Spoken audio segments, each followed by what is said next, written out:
النهاردة هنفتح ملف يمكن واحد من أكتر الملفات المرعبة والمثيرة للجدل في تاريخ أمريكا. اللي هو ملف مين؟ هيرمان ويبستر موجد. الاسم ده يمكن مش معروف قوي، لكن الاسم اللي اشتهر بيه كان دكتور H.H. هولمز. هولمز أول قاتل متسلسل مشهور في أمريكا، وقصته مرتبطة بالمعرض العالمي في شيكاغو. بالظبط، والمبنى بتاعه الأسطوري اللي سموه قلعة القتل. المصادر اللي معانا النهاردة بترسم صورة معقدة جدا ليه. فعلا هو مزيج غريب، يعني في جرائم حقيقية بشعة ومثبتة، وفي كمان أساطير كتير نسجتها الصحافة حواليه. ومهمتنا بقى إننا نحاول نفصل ده عن ده، نفهم مين كان هولمز ده بجد، وإيه حقيقة قلعة القتل دي. خلينا نغوص في التفاصيل الموثقة. هو أصلاً قبل شيكاغو وقبل القتل كان محتال من الطراز الأول. يعني إيه؟ كان بيعمل إيه بالظبط؟ بصي، تاريخه طويل قوي. نصب على شركة تأمين، تزوير، كان بيتجوز ستات كتير عشان ياخد فلوسهم وبعدين يختفي. يا نهار أبيض. وحتى سرقة حصنة وبيعها، يعني كان عايش على الخداع والنصب. القتل ما كانش بداية انحرافه، لا، ده كان جزء من أسلوبه في التخلص من المشاكل أو الشهود. فهمتك، وده اللي وصله لشيكاغو وقلعة القتل بقى، أشهر حاجة فيه. أيوة، المبنى الضخم اللي بناها هناك 3 أدوار. الصحافة وقتها يعني صورت المكان ده على إنه متاهة رعب حقيقية. أوصف لي كده، قالوا إيه؟ أنا سمعت كلام غريب قوي. قالوا فيه غرف سرية، أبواب بتفتح على حيطة سد، ممرات ضلمة، منزلقات بتنزل الجثث على بدروم، في أحواض حمض ومحرقة عشان يتخلص منها. كلام يخض. طب ده حقيقي؟ لا، هنا بقى المبالغة الكبيرة قوي. المصادر بتقول إن المبنى فعلا كان تصميمه غريب، وفيه حتت مقفولة وسلالم غريبة، بس الأغلب إن ده كان عشان يهرب من الديون. يهرب من الديون إزاي؟ يعني كان بيشتري أساس ومواد بناء بالدين مش بيدفع، فكان بيخبي الحاجات دي في الأماكن السرية دي، مش بالضرورة إنها كانت معمولة للقتل. يعني ما كانش فيه غرف تعذيب ومحرقة وكده؟ مفيش دليل قاطع على ده كله. والدور الثالث اللي قالوا إنه كان فندق عشان المعرض، أصلاً ما كملش بنا. طب أسطورة إنه قتل مئات السياح اللي جايين المعرض في القلعة دي أشهر حاجة عنه تقريباً. دي غالباً أكبر كذبة في الموضوع كله، مجرد إثارة صحفية من صحف هيرست وقتها عشان يبيعوا أكتر. حبوا القصة المرعبة دي فزودوا فيها جامد قوي. يعني القلعة بريئة من أغلب التهم؟ مش بريئة طبعاً، أكيد حصل فيها حاجات، لكن مش بالصورة السينمائية المرعبة دي.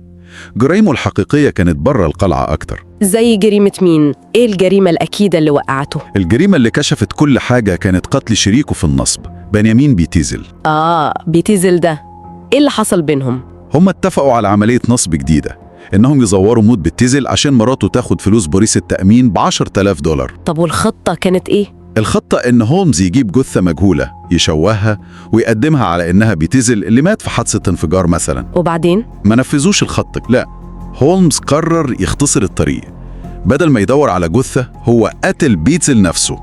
قتله؟ إزاي؟ خدره بالكلوروفورم، وبعدين حرق جثته بالبنزين عشان يصعب التعرف عليها، وقدمها لشركة التأمين على إنها حادثة. يا للهول، ده منتهى الغدر والوحشية. وللأسف المأساة ما خلصتش عند كده، الأسوأ لسه جاي. أسوأ من كده إيه؟ أولاد بيتزل ال3، أليس ونيلي وهوارد، أطفال صغيرين. عمل فيهم إيه؟ بعد ما قتل أبوهم، خدع أمهم كاري بيتزل وخلاها تسافر في حتة لوحدها، وهو أخذ الأولاد بحجة إنه هيوديهم لأبوهم اللي هو زور موته ده. يا خبر أبيض، وهي صدقته؟ صدقته طبعا، وسافر بالأولاد من ولاية لولاية لحد ما وصل بيهم كندا. وفي كندا عمل إيه؟ في تورونتو أجر بيت وحبس البنتين أليس ونيلي في صندوق خشب كبير. حبسهم وقفل عليهم وقتلهم بالغاز، خنقهم بالغاز جوه الصندوق.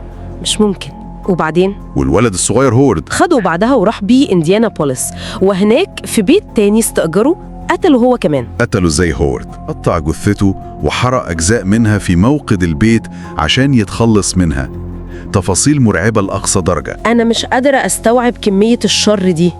مين اللي كشف الجرائم دي كلها؟ محقق شاطر جدا من فيلادلفيا اسمه فرانك جاير، هو البطل الحقيقي في القصة دي. عمل إيه جاير؟ شركة التأمين وكالة بينكرتون للمباحث كلفوه بالتحقيق، وهو فضل ماشي ورا خيط هولمز والأولاد شهور طويلة من مدينة لمدينة لحد ما اكتشف بقايا جثث الأطفال، الأول في تورونتو وبعدين في إنديانا بوليس. شغله ده هو اللي أدى للقبض على هولمز؟ بالظبط، لولا جير يمكن ما كانتش الجرائم دي اتكشفت أبدا. وهل كان في ضحايا تانيين مؤكدين أو مشتبه فيهم؟ في كتير مشتبه فيهم، زي عشيقته جوليا سميث وبنتها الصغيرة بيرل اللي اختفوا فجأة، وموظفة عنده اسمها إيميلين سيجراند، والأختين ميني وناني ويليامز اللي كان استولى على ثروتهم الكبيرة في تكساس وبرضه اختفوا. يعني قائمة الضحايا ممكن تكون طويلة فعلا حتى لو مش بالمئات زي ما الصحافة قالت. ممكن جدا.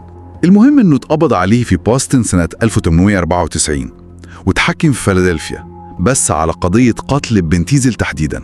ليه قضية باتيزل بس؟ لأنها كانت الأوضح والأقوى من حيث الأدلة وقتها، وكانت كافية للحكم عليه بالإعدام، وهو اعترف بيها في المحكمة.